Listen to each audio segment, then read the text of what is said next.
नमस्कार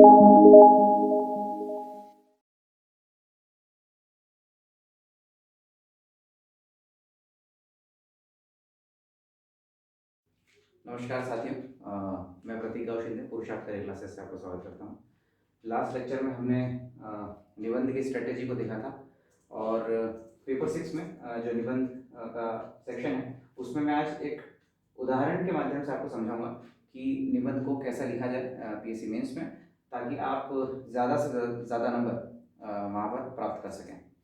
तो टॉपिक है निबंध में, एक मैंने एग्जांपल लिया जैसा कि मैंने आपको बताया कि जो 1000 वर्ड्स और 500 वर्ड्स में आपको एग्जाम में निबंध लिखने होंगे। तो जो 1000 वर्ड्स वाला सेक्शन है उसमें आपको करीब 20 से 25 टॉपिक ऑलरेडी दे दिए गए हैं और उसमें से आपको क्वेश्चन आएगा। तो उसी में से मैंने एक पिक किया है शिक्षा में गुणवत्ता। शिक्षा में गुणवत्ता यानी कि क्वालिटी इन एजुकेशन। तो उस पर अगर हो सकता है डायरेक्ट ऐसा ही निबंध आ जाए शिक्षा में गुणवत्ता, या फिर ऐसा आ जाए कि माध्यमिक शिक्षा में गुणवत्ता कैसी है, या फिर ऐसा आ जाए कि उच्च शिक्षा में गुणवत्ता। तो मैंने एक समग्र रूप से उसको समेटने की कोशिश की। तो जैसा कि मैंने पहले भी बताया कि जो निबंध लिखा जाएगा वो पैराग्राफ में आप लिखेंगे और उसमें तारतम्यता होगी, और उस तारतम्यता में शुरुआत आप करेंगे किसी भी चीज़ के बैकग्राउंड से करेंगे, फिर उसके मेन बॉडी पर आएंगे, मतलब मेन बॉडी यानी कि इसमें से समस्याएं हैं, चुनौतियां हैं, समाधान है, और फिर आप इसमें सुझाव देते हुए अपना निष्कर्ष देंगे। तो इसका जो इंट्रोडक्शन होगा वो इसके बैकग्राउंड से हम लेते हैं, या हम शुरुआत किसी पंक्ति या कोट से या कविता से कर सकते हैं। ठीक है, या महात्मा गांधी की, रविंद्रनाथ टैगोर की, नेल्सन मंडेला, किसी का भी आप, या स्वामी विवेकानंद, किसी की पंक्तियों से आप इसकी शुरुआत कर सकते हैं। तो बैकग्राउंड में इतिहास पर जब हम जाएं तो प्राचीन भारत में हमारी शिक्षा की स्थिति कैसी थी। जैसे आप सभी जानते हैं कि वैदिक काल में गुरुकुल परंपरा रही थी और उसमें कड़ा अनुशासन रखा जाता था और उस समय शिक्षा की गुणवत्ता बहुत अच्छी मानी जाती थी।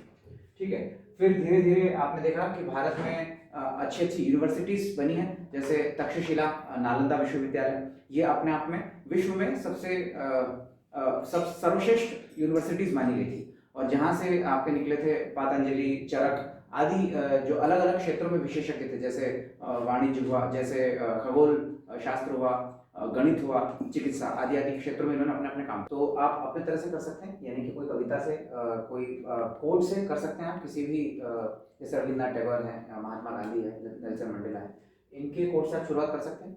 और फिर आप जब अपनी पंक्तियां लिख लें तो फिर आप इसके बैकग्राउंड पे जाएंगे। देखो, ये अपना तरीका सबका हो सकता है, मैंने आपको एक एग्जांपल दे रहा हूँ कि आप, क्योंकि निबंध का मतलब ही इसमें बंधन नहीं होता है, तो आप जो भी लिख रहे हैं वो करेक्ट है, ठीक है, लेकिन बेहतर कैसा हो उसका मैंने आपको एग्जांपल दे रहा हूँ। तो चूंकि हम इसके बैकग्राउंड में जाएं कि भारत में शिक्षा की गुणवत्ता कैसी रही है, तो हम प्राचीन काल में जाते थे तो वैदिक परंपरा रही थी और उसमें शिष्य गुरुकुल सिस्टम चलता था और उसमें कठोर अनुशासन का प्रयोग होता था।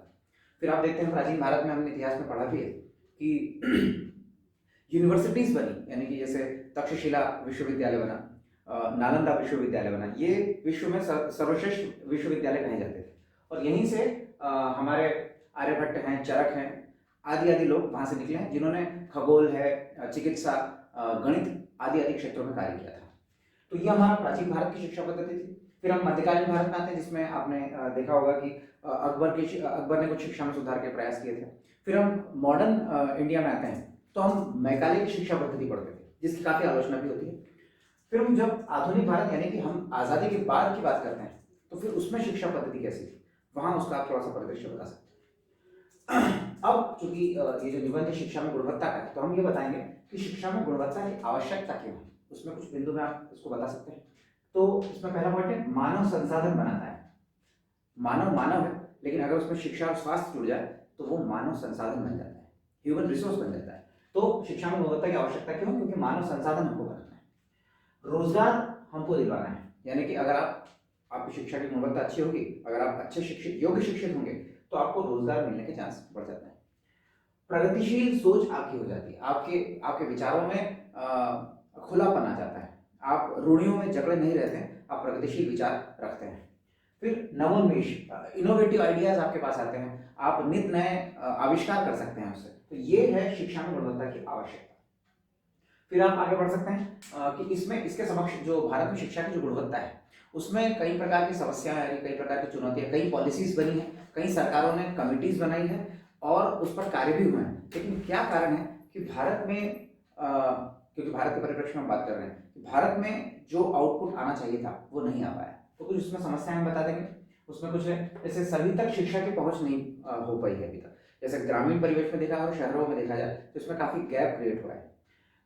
शिक्षा का व्यवसायीकरण काफी हो चुका है, यानी कि आप लाभ की दृष्टि से जैसे आप प्राइवेट सेक्टर में देखेंगे, कोचिंग इंस्टीट्यूट्स को देख सकते हैं या फिर प्राइवेट स्कूल्स को देख सकते हैं, तो वहां पर काफी ज्यादा फीस ली जा रही है, लेकिन उस अनुपात में वो गुणवत्ता मुहैया नहीं करवा पा रहे हैं। फिर हम बताएंगे जैसे कुछ भारत सरकार की बहुत सारी अच्छी अच्छी योजनाएं, जैसे सर्व शिक्षा अभियान है, मिड डे मील है, ये योजनाएं तो बहुत अच्छी बनी, लेकिन इनका क्रियान्वयन सही रूप में नहीं हो पाया। फिर हम बताएंगे ड्रॉप आउट रेट बहुत ज़्यादा है, जैसे जो एडमिशन होते हैं बच्चों के और उसमें दाखिला लेने के बाद वो स्कूल बहुत जल्दी छोड़ देते हैं, तो ड्रॉप आउट जो रेट है वो बहुत ज़्यादा है भारत में। रोजगारोन्मुख शिक्षा की कमी है भारत में, मतलब ऐसी शिक्षा जिससे व्यक्ति को रोजगार मिल जाए। जैसे आप अभी भी देखते हैं कि कई इंजीनियरिंग कॉलेजेस से जब ग्रेजुएट होते हैं स्टूडेंट्स, तो उनको रोजगार का मुद्दा उनके सामने रहता है, उनको उस अनुपात में या वैसी क्वालिटी की नौकरी नहीं मिल पा रही, तो रोजगारोन्मुख शिक्षा की कमी है भारत में। पाठ्यक्रम की हम चर्चा करें तो पाठ्यक्रम जैसे हम छोटे बच्चों की बात करें या प्राथमिक शिक्षा की बात करें, वहीं से उनका पाठ्यक्रम इतना लाद दिया जाता है उन पर कि वो उसे फिर बोझ समझने लगते हैं, तो ये एक बहुत बड़ी कमी है। अन्य देशों की तुलना की जाए तो शिक्षा पर व्यय भारत जो है लगभग जीडीपी का 3% ही कर रहा है, जो कि बहुत कम है। अगर आप अन्य विकसित राष्ट्रों को देखेंगे तो वहाँ करीब 5, 7 या 10% तक जीडीपी का खर्च किया जा रहा है, तो ये अपने आप में चुनौती।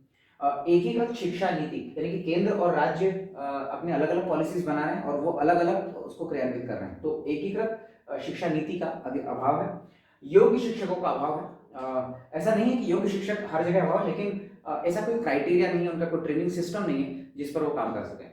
आधारभूत अवसंरचना, जिसको हम बेसिक इंफ्रास्ट्रक्चर कहते हैं, तो जब स्टूडेंट, जब हम प्राथमिक शिक्षा और माध्यमिक शिक्षा की बात करें तो जब वो स्कूल जाए तो उनमें एक आकर्षण होना चाहिए कि उनका जो इंफ्रास्ट्रक्चर है वहाँ पर पेयजल की सुविधाएं हों, वहाँ पर सफाई की सुविधाएं हों, वहाँ पर लाइब्रेरी बहुत अच्छी हो। अगर ऐसा होगा तो वो जो स्टूडेंट है वो आकर्षित होंगे शिक्षा की ओर, तो फिर जब वो आकर्षित होंगे तो फिर वो उस अनुपात में मेहनत भी करेंगे। नेक्स्ट है मूल्यांकन या फिर पर्यवेक्षण की कमी, मतलब हमारे यहाँ हर लेवल पर पर्यवेक्षण नहीं होता है। अगर पर्यवेक्षण जैसे खाना पूर्ति होती है उसमें, जैसे जो अधिकारी लोग होते हैं वो रजिस्टर में कुछ फॉर्मेलिटीज देखते हैं और वो अगर पूरी हो जाती है तो फिर वो अपना पर्यवेक्षण मान के चलते कि वो हो चुका है। तो यहाँ पर अगर पर्यवेक्षण होगा हर लेवल पर तो एक भय के नाते भी स्कूल्स और कॉलेज मजबूर होंगे अपनी शिक्षा में सुधार करने का। तो ये हो गए कुछ समस्याएं और चुनौतियां।